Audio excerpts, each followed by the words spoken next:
Amis passionnés d'astrologie et d'actualité, je vous souhaite la bienvenue pour cette nouvelle vidéo dans laquelle nous allons poursuivre notre discussion, la discussion que nous avions amorcée il y a un petit moment sur le transit d'Uranus dans le signe du Taureau et les différents effets qu'il peut produire sur nos sociétés, sur notre économie, sur nos modes de vie. Et c'est vrai qu'Uranus annonce vraiment de grands changements, notamment on l'avait vu sur le volet du modèle économique et financier avec la fin des espèces et des banques. C'est un petit peu le titre donc de notre discussion d'aujourd'hui. Alors c'est vrai qu'il y a plein d'autres sujets d'actualité, le rythme s'accélère, donc on sélectionne.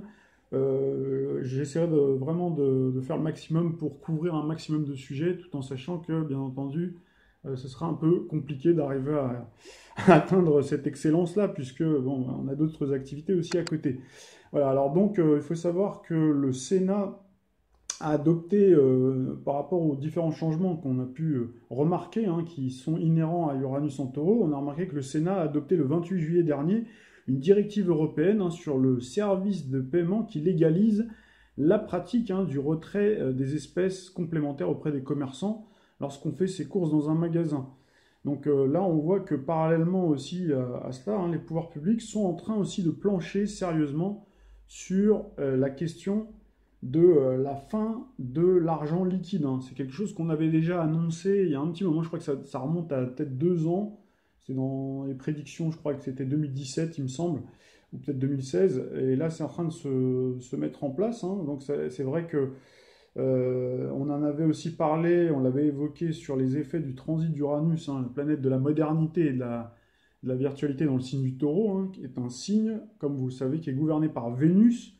Vénus, une planète qui est étroitement reliée à la monnaie. Alors là, je le dis pour les nouveaux qui arrivent, je vous invite à plutôt visionner si vous ne voyez pas la relation étroite entre Vénus, le taureau pour les plus néophytes et puis et Uranus en taureau, à visionner les vidéos qu'on avait réalisées sur Uranus dans le signe du taureau. Alors là, on voit que c'est effectif, ce système donc récemment entré en vigueur sous le signe du lion, donc c'était le 28 juillet, on vient de le dire, donc s'appelle le cashback. Donc là, on voit un article daté du 27 juillet, donc qui en parle.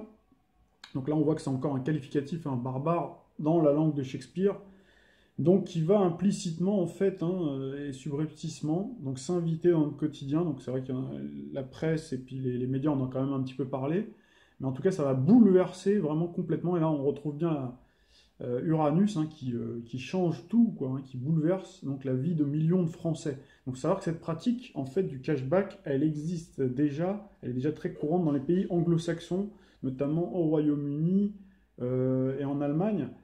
Et donc sera désormais possible de retirer de l'argent liquide dans les commerces lors d'un achat que vous ferez donc avec votre carte bancaire.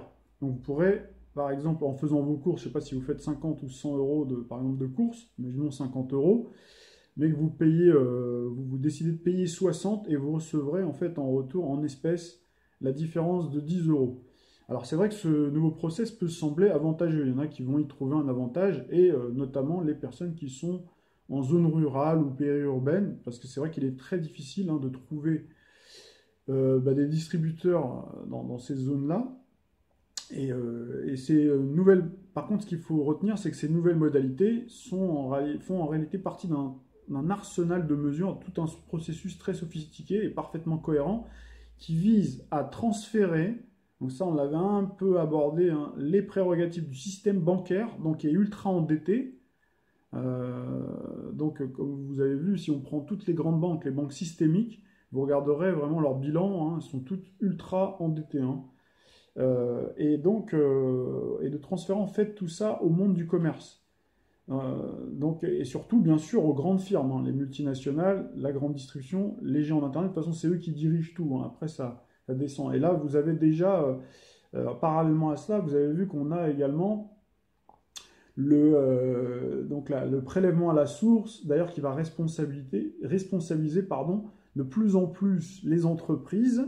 Donc entreprise dit privée égale Uranus, Uranus, la planète des entrepreneurs, donc qui se substitue donc à l'État en fait, aux fonctions régaliennes donc qui étaient assignées jusqu'à présent à l'État.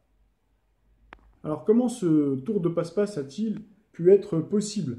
Eh bien, vous vous souvenez tous certainement de la maxime de Mayer Amschel Rothschild, hein, donc, qui est né en 1743, mort en 1812, donc, qui disait « Donnez-moi le contrôle sur la monnaie d'une nation et je n'aurai pas à me soucier de ceux qui font les lois. » Alors, peu importe, hein, c'est vrai qu'il y a toute une polémique. Est-ce que c'est vraiment lui qui a formulé cette théorie? Parce qu'il y a vraiment une controverse qui existe. Mais force est de constater que ce vœu pieux s'est concrétisé, hein, sous les yeux de nos aînés, donc ceux qui sont nés, en tout cas avant l'année 73, hein, donc un certain 3 janvier 1973, avec la loi bancaire Pompidou, Valéry Giscard d'Estaing et Rothschild. Hein, comme vous le savez, Pompidou est passé aussi par la banque Rothschild. Ça, je vous renvoie aux vidéos, à la vidéo sur la comparaison qu'on avait faite entre Emmanuel Macron et Georges Pompidou, et puis également on avait parlé de Louis-Napoléon Bonaparte. Hein. Donc qui a donné ce pouvoir exorbitant de la création monétaire aux banques privées. Hein. Donc c'est ainsi que les banques ont fini par prendre le contrôle des nations par la monnaie, puisque ces deux notions, monnaie et État-nation, sont, c'est le cas de le dire, étroitement liées avec la partie pile et face, hein, d'une même pièce. Donc pour désormais, ben, vous le voyez maintenant sous vos yeux, hein, qui le contestent, mais ordonner aux dirigeants politiques, hein, mis en selle et totalement inféodés à leurs mains, de pondre des lois et des directives bureaucratiques que n'aurait pas renié, hein, le système soviétique pour donner un pouvoir absolu aux capitalistes.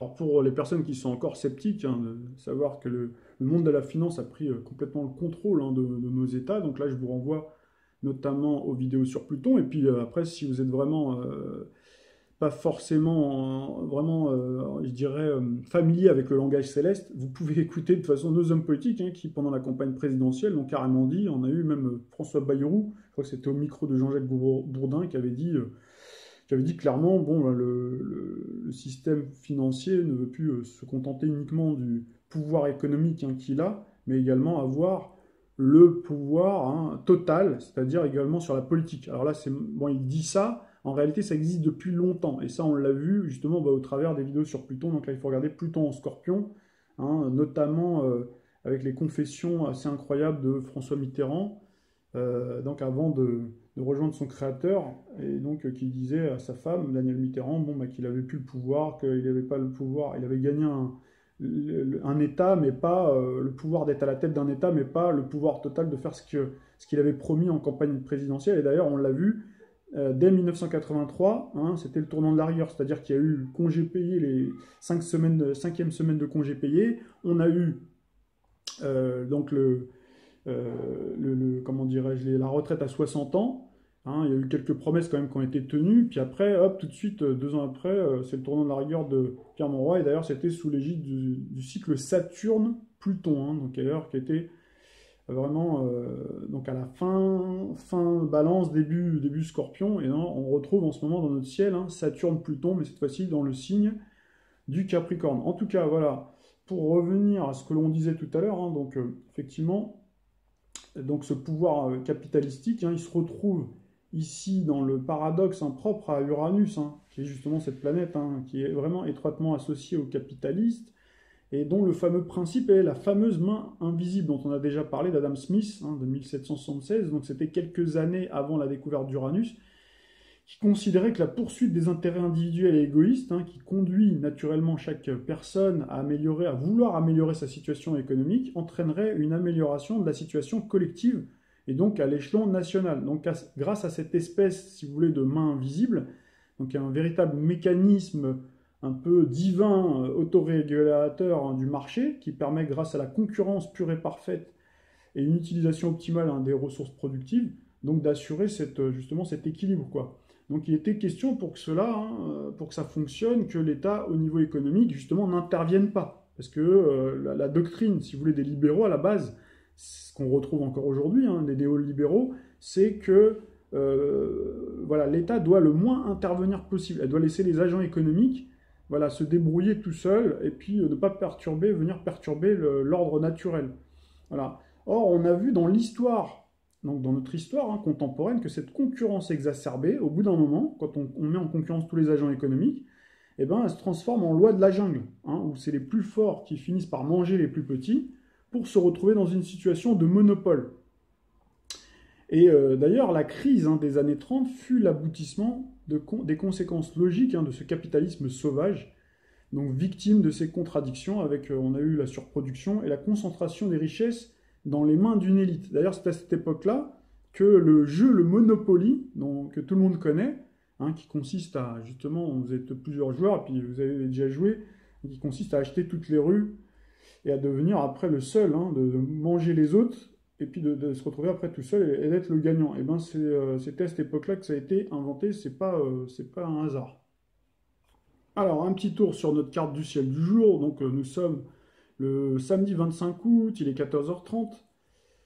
Et donc, nous avons le soleil qui a amorcé son transit dans le signe de la Vierge, donc qui est à 2 degrés. Là, cette carte-là, elle est juste là pour voilà, vous expliquer en fait ce que je voulais vous dire par la suite. C'est-à-dire qu'en fait, la crise donc des années 30, mais ça, vous le savez déjà, parce qu'on l'a répété à maintes reprises, donc c'était abattu son plein. Donc, à l'époque, dans les années 30, sous l'égide de Pluton, donc qui était en Cancer, d'accord, qui était ici, dans le signe du Cancer, et puis on avait Uranus, d'ailleurs, qui était dans le signe du Bélier. Et donc pour en sortir, à l'époque, donc on a eu l'interventionnisme de l'État. Donc on a eu ce qu'on a appelé une politique keynésienne, avec le New Deal de Franklin Delano Roosevelt aux États-Unis, donc qui était l'épisode le plus emblématique.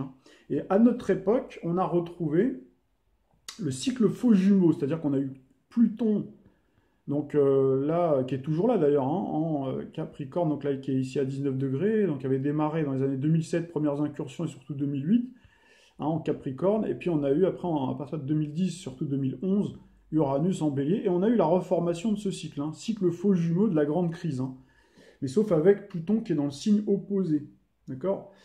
Et donc là, si vous regardez bien, donc on a en fait un autre type d'interventionnisme étatique. Donc là, puisqu'on a Pluton qui est dans le signe du Capricorne, là on avait l'État-nation, donc Pluton dans le signe de l'État-nation, de la mère patrie, le Cancer, et puis là on a plutôt Pluton dans le signe des structures, infrastructures. Et donc en fait on a eu ce qu'on a appelé un interventionnisme, en tout cas c'est comme ça que je le présente, un interventionnisme dévoyé, aux mains des puissants, tapis dans l'ombre des bureaux obscurs de Pluton en Capricorne, donc signe de la bureaucratie, de la technostructure symbolisée donc, à notre ère contemporaine par l'Europe notamment, entre autres, par l'Union européenne. Donc l'Union européenne a créé toute une batterie de normes très complexes, avec d'ailleurs souvent une novlangue, vous avez remarqué, c'est-à-dire une langue qui est complètement, qu'on a du mal à comprendre, que le Pékin moyen, que monsieur et madame tout le monde a du mal à comprendre, que d'ailleurs toutes les négociations des traités, etc., se sont souvent faites dans la totale opacité. Donc là on retrouve l'opacité de Pluton, donc tout était vraiment caché. Et puis souvent, si vous voulez, les normes sont complètement aberrantes pour le concitoyen. Il dit, mais normalement c'est comme ça que ça devrait être fait, dans la logique, dans le bon sens commun, c'est plutôt comme ça que ça devrait être fait, mais là on retrouve une aberration, c'est-à-dire une inversion. Donc là, on retrouve bien l'inversion de la hiérarchie des normes, c'est-à-dire avec Pluton carré à Uranus. Uranus qui inverse la perspective, justement, et qui rend complètement aberrant, illogique, les mesures que l'on a dans la vie de tous les jours. On se dit, mais qu'est-ce qu'ils sont idiots, c'est pas possible. Alors qu'en réalité, c'est une logique des commanditaires de ces structures capitalistes qui ont fini finalement par amener au même résultat. C'est-à-dire là, on y arrive de toute façon, au même résultat, dire qu'il y a finalement un monopole d'une élite, puisqu'on retrouve aujourd'hui une élite mondialisée qui concentre toutes les richesses. Là, en tout cas, la grande majorité des richesses, là, vous avez tous les chiffres, vous pouvez taper sur Internet, mais on l'a déjà vu, on avait expliqué qu'il y avait maintenant une soixantaine de personnes dans le monde qui détenaient, je crois, plus de la moitié ou 80%, je ne sais plus les proportions, mais je sais que c'est faramineux, des richesses donc mondiales. Donc, c'est-à-dire, et en France, d'ailleurs, on a de plus en plus de milliardaires qui détiennent voilà, la majorité aussi des plus grandes entreprises, des richesses, voilà, des bastions qui permettent de produire les richesses d'une nation. Donc il faut croire en fait qu'entre, ça je l'avais déjà expliqué, qu'entre Pluton dans le signe du Cancer, donc c'est le signe lié à l'enfance. L'enfance, c'est le signe aussi de l'immaturité, de la naïveté quelque part. Dans les années 30, qui correspond au moment de la découverte de l'astre. Et là, on l'avait associé aux États-Unis, donc qui était une nation émergente sur la scène politique internationale, à l'époque, au début du XXe siècle. Donc, elle était là pour détrôner, on l'avait expliqué, donc les anciens empires coloniaux, notamment des pays du continent, du vieux continent, Angleterre, France notamment. Et puis on a Pluton maintenant en Capricorne, donc elle fait tout ce chemin-là, qui est au contraire le signe de la maturité, c'est-à-dire le signe là on a l'opposition entre l'immaturité, la maturité, l'expérience, c'est-à-dire que les élites ont gagné entre-temps en expérience et ont tiré les leçons pour échafauder des stratégies beaucoup plus sophistiquées pour conquérir cette fois-ci le pouvoir absolu, et notamment en infiltrant, donc là on retrouve bien le côté infiltration, agent secret un petit peu, directement les États. Donc ils l'ont fait par le biais de la monnaie, pour esquiver la case interventionniste et New Deal éventuel d'un nouveau Roosevelt des temps modernes, qui serait arrivé avec ses grands chevaux et qui aurait mis tout le monde au pas pour revenir à quelque chose d'un peu plus raisonnable.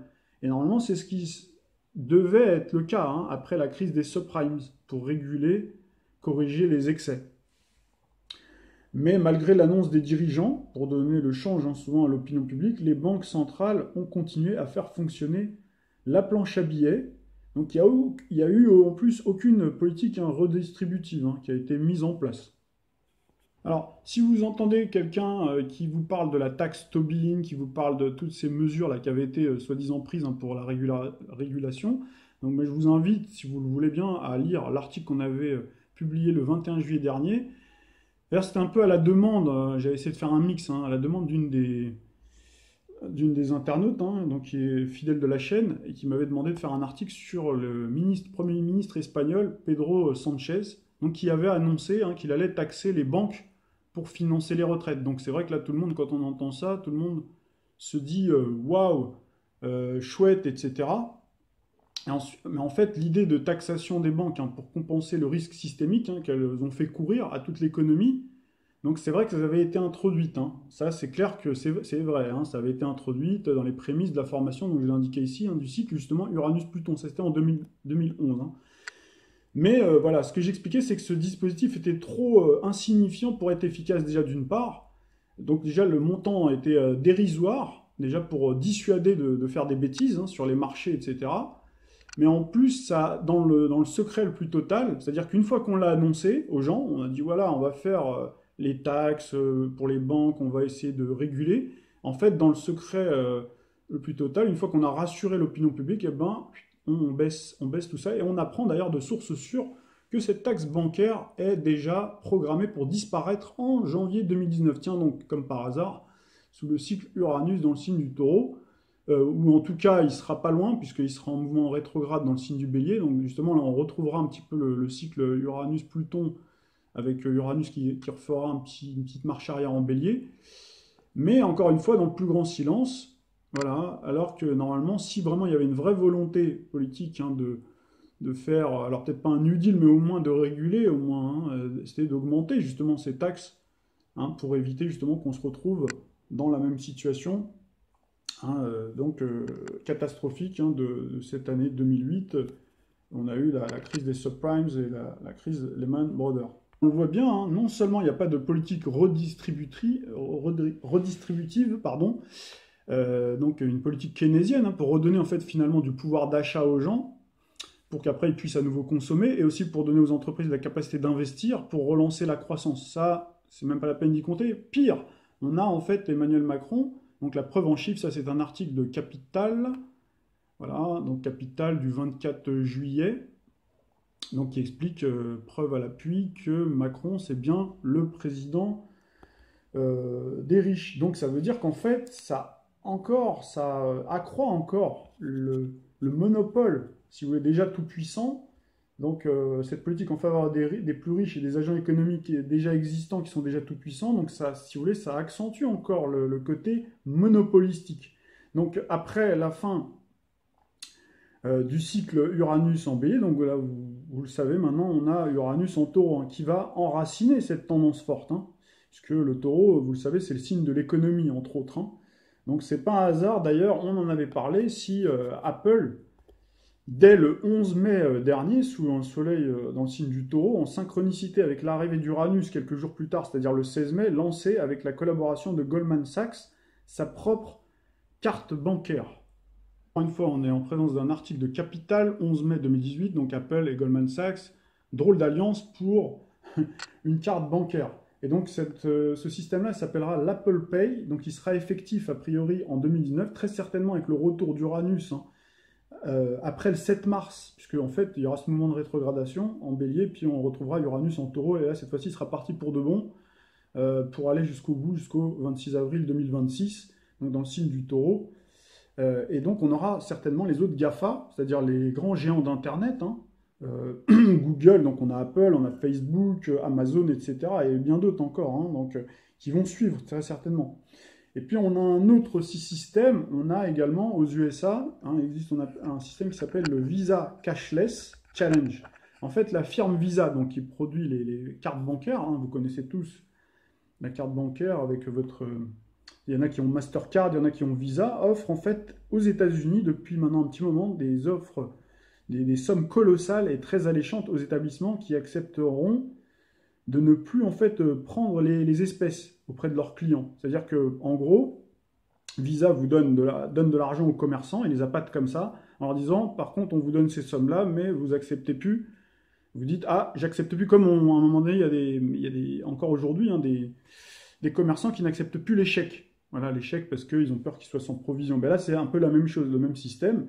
Et donc, les établissements, ben, il y en a forcément devant l'appât du gain, c'est normal. Hein. À un moment donné, tout le monde a son prix. Il y en a, ça va être 10 000, il y en a d'autres peut-être un peu plus.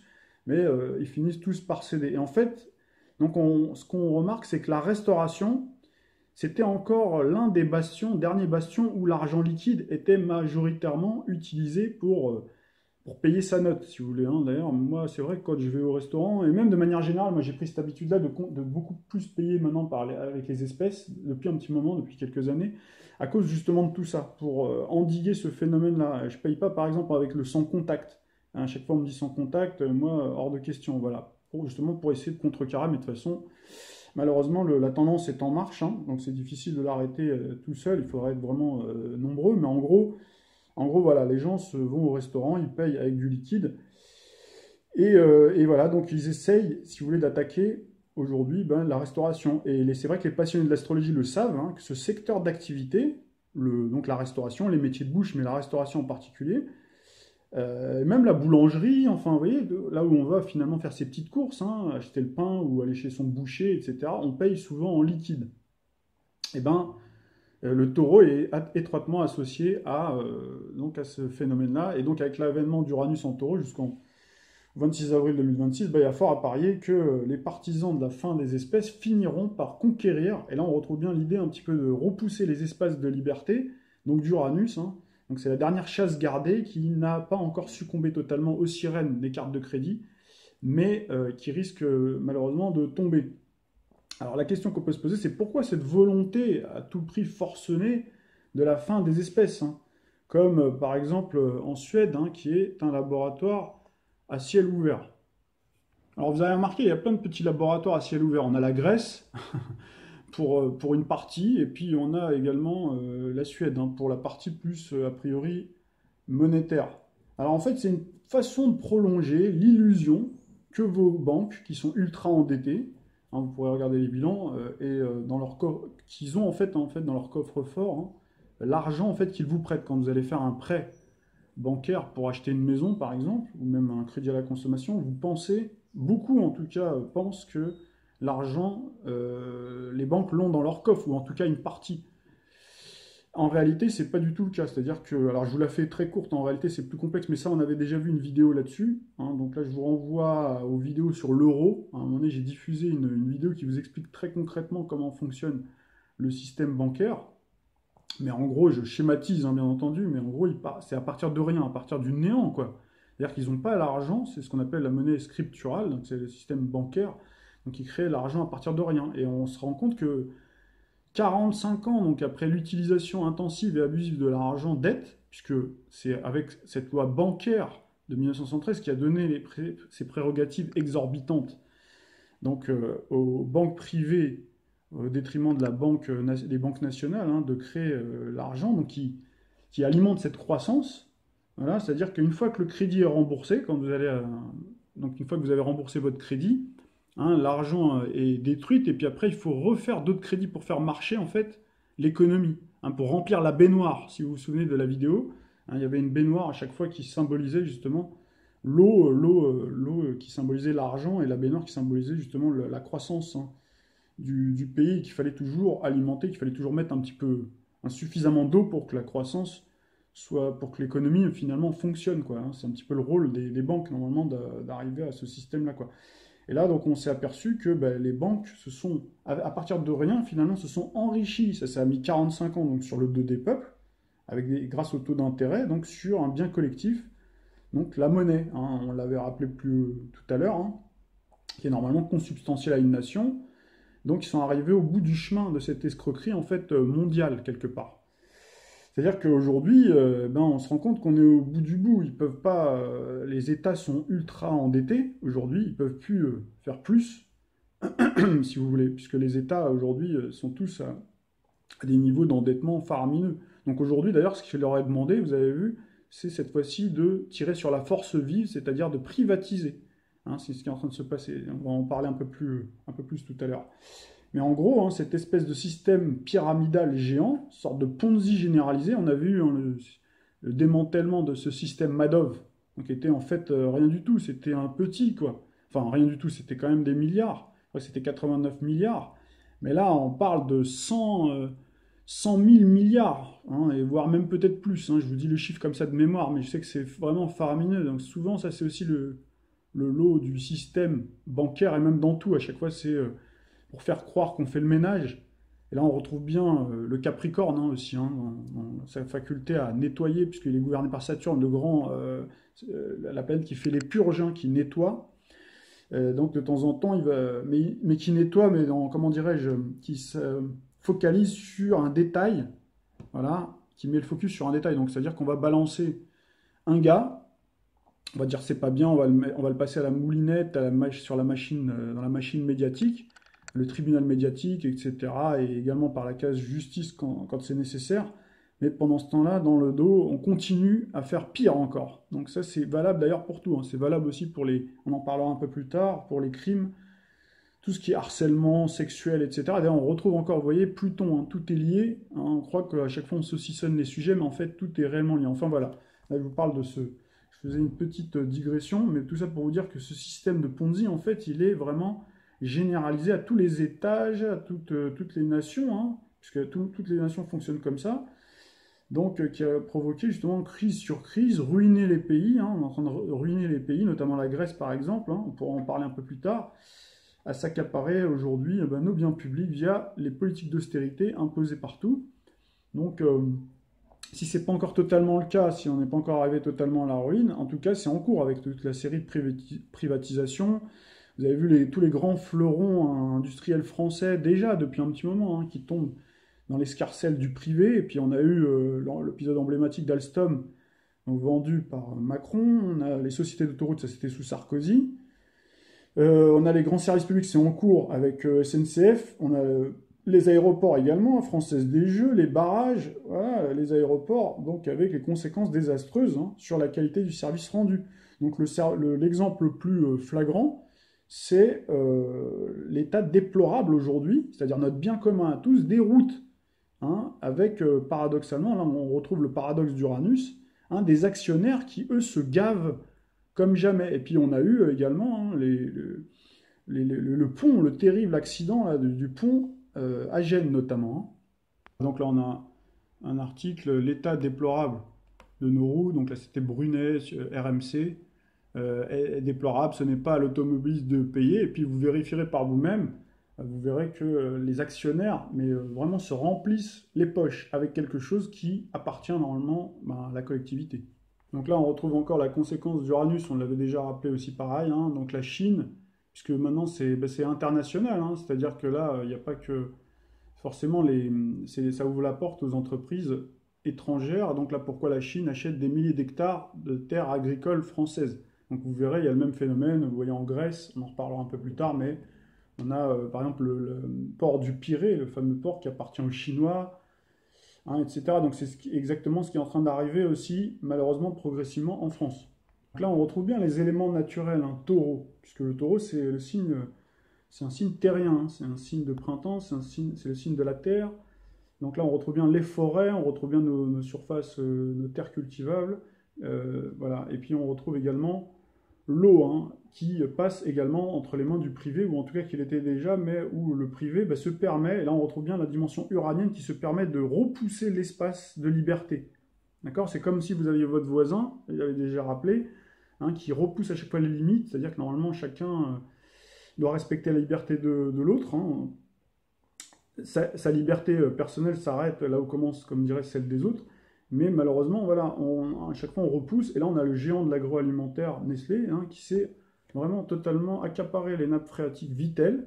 Et il y a d'ailleurs 60 millions de consommateurs, hein, donc qui a tiré la sonnette d'alarme et accuse la firme d'assécher la nappe phréatique. Donc, puisqu'il y a une partie croissante, de plus en plus croissante, de la captation d'eau qui est réservée à l'exportation. Voilà, donc c'est-à-dire là on retrouve bien l'exportation, on retrouve bien le libéralisme mondialisé, globalisé, hein, et donc forcément les habitants locaux, eux sont lésés, ils sont censés être prioritaires, mais ils vont devoir s'approvisionner ailleurs en eau potable. Tout ce qui est l'eau potable, finalement, c'est quand même assez un comble, puisque cette ville elle est réputée pour son eau de source, c'est une eau très très bonne, quoi, hein, mais voilà, les habitants locaux vont devoir s'approvisionner ailleurs. Donc là on a également le même phénomène, forcément, tout ça, ça nous vient des États-Unis. Donc là, ça c'était l'article de 60 millions de consommateurs que vous pourrez retrouver. Et puis, on a également le géant de l'électronique, un Foxconn, qui fabrique les téléphones, notamment les téléphones portables.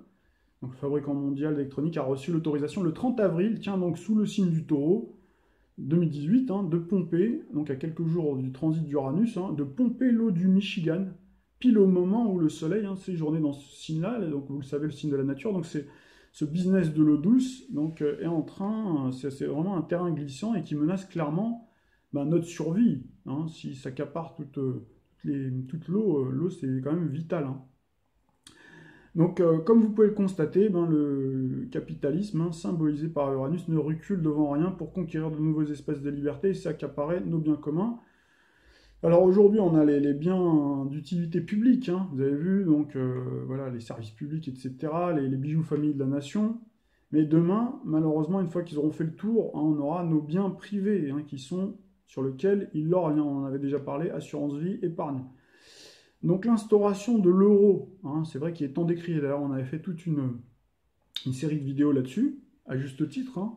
Donc me semble finalement, là encore une fois, qu'un galop d'essai, pour moi, hein, en tout cas, c'est mon ressenti, mon analyse, hein, après mûre réflexion, on va dire que c'est comme si c'était un galop d'essai grandeur nature, donc sur le vieux continent, et c'est un marchepied vers une monnaie mondialisée et complètement dématérialisée, avant de remettre les compteurs à zéro des dettes faramineuses. Donc les dettes faramineuses, donc on a bien sûr la disparition de l'argent liquide, mais on a un article, vous pourrez retrouver, un article de l'économie du matin, je ne sais pas si vous allez voir, parce que j'ai toujours ce petit problème là au niveau de ma caméra, mais je vais essayer quand même de mettre l'article, voilà.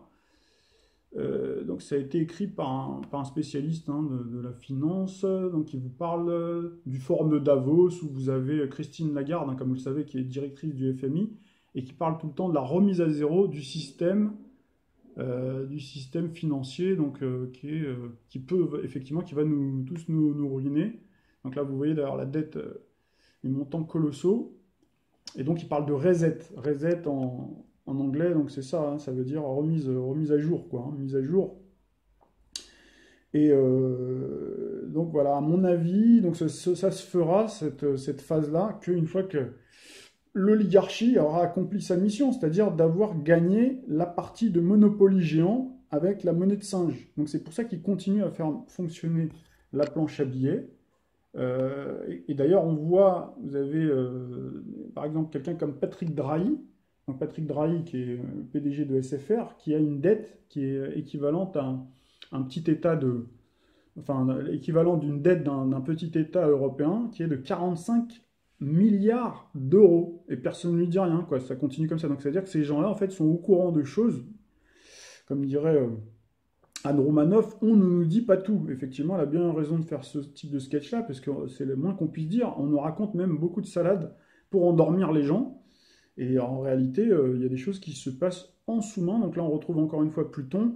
Et donc tout ceci, bah, c'est vrai que ça nous laisse bien dubitatif. Bon, moi, je m'étais lancé un peu dans des prévisions. Je vous ai parlé peut-être de la fin de l'euro, peut-être assez rapidement. Donc il faudra voir. Voilà, j'ai tenté par rapport à nos cartes du ciel, mais rien n'est certain. Il faudra voir. Peut-être qu'à chaque fois on nous parle, on repousse toujours les chances. Je vois à chaque fois des économistes aussi qui vous disent à chaque fois, pendant un moment c'était 2017, après 2018, après 2019, donc ça se trouve, ça peut encore continuer comme ça, surtout quand on voit que le cycle Saturne, Saturne-Pluton, bien aspecté à Uranus, bon, on a toujours ce Jupiter en opposition, hein, ou en tout cas pas complètement en opposition, mais sur l'axe Scorpion-Taureau, donc qui peut effectivement déclencher à la date que je vous avais indiquée autour du 10 octobre, dans ces eaux-là, hein, sur la période plutôt automnale, septembre-novembre, hein, octobre-novembre, pardon, et il peut y avoir effectivement ce crash.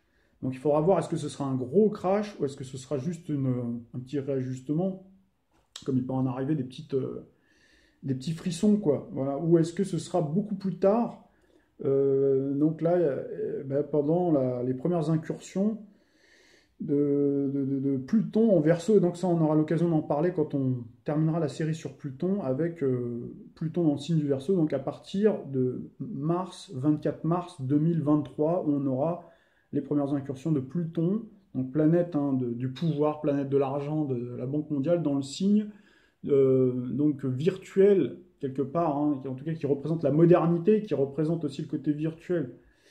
La virtualité du Verseau. D'ailleurs, on avait eu, si vous vous souvenez, avec les incursions, c'était cette fois-ci d'Uranus. Il y avait Uranus-Neptune, si je me remets sur la carte du ciel pour finir. Uranus, si vous venez dans les années 90, 99, hein, 2000, hein, on avait la conjonction Uranus-Neptune hein, dans le signe du Verseau. Hein, donc Uranus-Neptune. Donc là, on a vu Internet, hein, l'explosion du numérique, d'Internet, de la téléphonie, etc. Hein, d'accord? Donc, avec Pluton, ben, on va passer cet autre cap-là et on risque d'avoir voilà, la dématérialisation totale de la monnaie. D'ailleurs, il me semble hein, que dans les journaux, on annonce 2022. Hein, on nous dit que la fin de l'argent liquide serait programmée pour 2022. Donc voilà, donc vous avez les informations ou la réinformation par la voie, par mon intermédiaire et par la voie céleste. Et donc je vais vous souhaiter un excellent week-end et je vous dis à très vite pour d'autres vidéos. Au revoir.